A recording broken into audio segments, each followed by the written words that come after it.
what I'm doing with this lab, I'm using IP helper address up on the top, and down below, what I want to do is utilize 2 DHCP servers.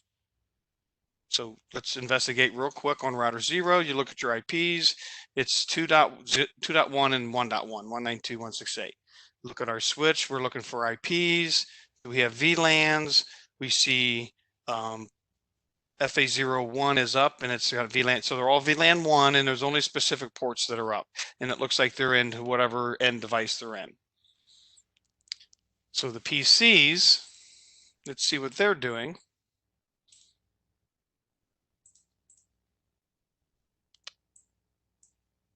So before that, I want to investigate the servers just real quick. Here's a server, and I go to DH Services, DHCP.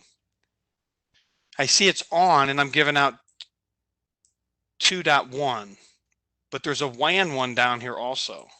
So this server has a server pool, which looks like it goes down to the LAN, and then a WAN one, which we're going to use for that helper address. This other server, go to Services, DHCP. It's giving out 1.172.16.1. This server was giving out 192s.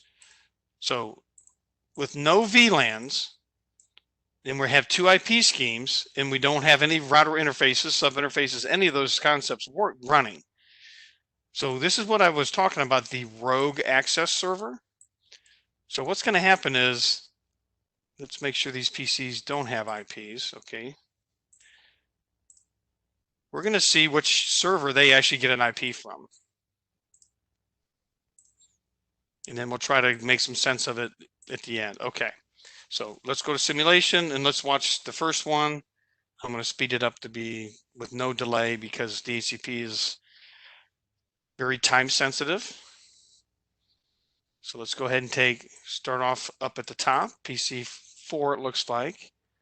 Turn on a quick review. We look at the layer 7 IPs, no server packet, no client packet. That's DHCP. It's looking for that information. Layer 4, port number 68 and 67 for source and destination. No IP address. The broadcast IP address, layer 3, and then of 255.255 and a broadcast address of layer 2 of FFFFF. So go ahead and let that happen. Notice it. Did you see the broadcast happen? Let's take a look again. But look, it got the IP. Did get an IP. So let's look at it again. Let's watch the broadcast happen.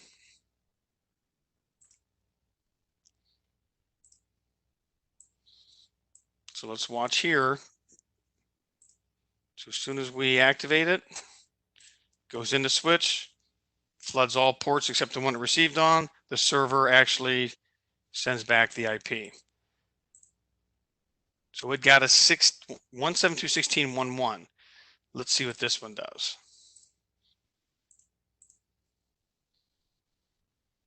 Oh, it got a 192. Okay, so we have first PC got a 172, second PC got a 192. And that's exactly what's going to happen in the real world. You're going to get 2 servers given out, and whichever server responds and acknowledges the offer. So let's go to this PC. It got a 192, so it should be almost a round robin approach. So I'm going to try a new theory here. You're first to see this ever. So I'm hoping you all are on the edges of your seats.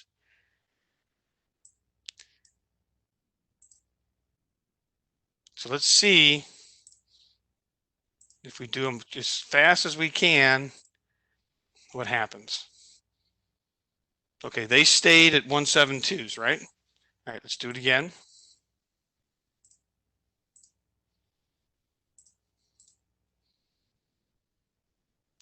You see what's going to happen if you continuously get new PCs.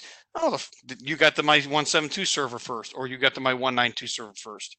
So that's the dangers, and it's a really simple hacking technique to knock down phone systems and things that need IP addresses. So up here, let's assume that these are home users in a VPN connection, the server sitting here, and we have to have a router helper on this router because it will not forward. Remember, a router by default will not forward any broadcast out an interface it received on layer 3 or layer 4. So without this helper address, so what I'm going to do is remove it. Let's verify the config.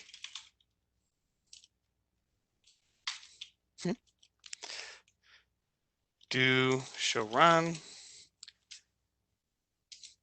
All right, so we notice that we don't have DHCP because it would be listed somewhere in there.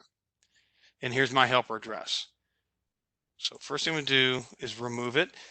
Now to remove it, you go to interface. You do the negative form.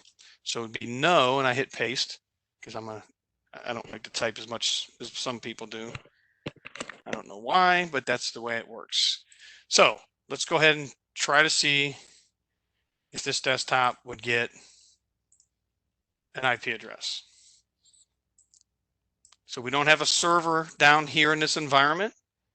Notice that it got a 192.169.254, which is using a PIPA, automatic IP addressing. So it did not receive an IP.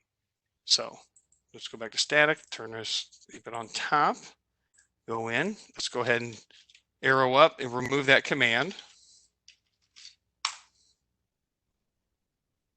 So now we just added that command.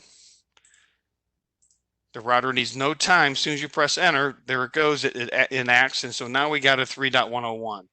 If we go back to the server, go to services, a DHCP, we can see that the first IP address should be 100, but it got 101. Well, let's take a look at this PC. It got 102.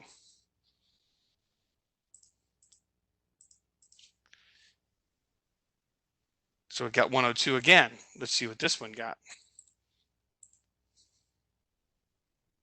Went back to 100. So what I'm saying is also after a PC, okay, we just removed DHCP, a period of time goes by and the server will take that IP address back into the pool of available IPs.